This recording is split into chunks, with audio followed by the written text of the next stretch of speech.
Du coup, là, on a l'épaule, la cuisse. Connaître le parcours de l'animal, depuis l'élevage jusqu'à nos assiettes, c'est le but de cet échange entre ces étudiants. 8 élèves du lycée agricole et forestier de Mirecourt et 5 apprentis bouchers du pôle des métiers d'Épinal se sont rencontrés dernièrement à Poussey.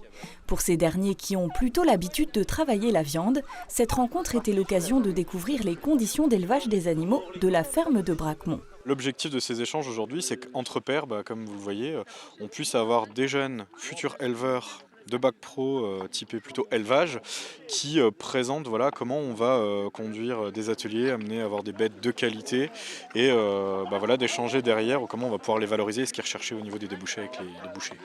Donc ce rassemblement est intéressant. Ils sont quand même assez concentrés et puis on voit qu'il y a un questionnement. Cette rencontre est en effet prise très au sérieux par ces jeunes. Devenir boucher ou agriculteur, c'est leur objectif. Pour Thibaut et Olivier, cette vocation s'est décidée il y a plusieurs années. J'ai fait déjà des moments de stage quand j'étais en 3e, parce que ça me plaisait, etc., la boucherie. Comme je suis chasseur et du coup, ça me plaisait d'être avec les animaux, etc., travailler avec. Je me suis dit que la boucherie, ça pourrait peut-être me plaire. En 3e, j'ai commencé à faire des stages justement dans l'exploitation où je suis en apprentissage aujourd'hui.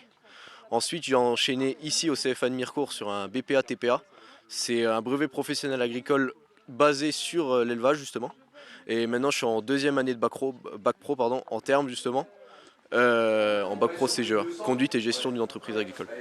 Au programme de cette journée, une présentation des locaux et des différentes pratiques d'élevage. Les apprentis bouchers se sont essayés par exemple à la pesée d'un veau sur pattes, sans balance mais avec un ruban barymétrique.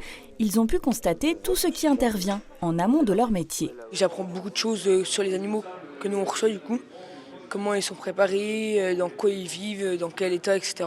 Comme nous, on voit la finalité, eux, ils voient l'avant de leur travail, quoi. Ils voient comment on élève la bête, comment elle est élevée. Et je pense que ça peut être intéressant des deux côtés, quoi. Nos deux métiers sont complémentaires.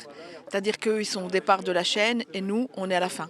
Donc tout ce qu'ils apprennent ici, ça leur montre le bien-être animal, comment on peut élever différemment les animaux. Et eux, par contre, ils respectent l'animal une fois qu'il arrive en magasin.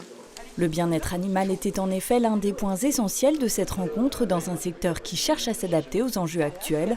Mais cette collaboration ne s'arrêtera pas là. Un échange, cette fois-ci dédié au métier de boucher, pourrait bien avoir lieu prochainement.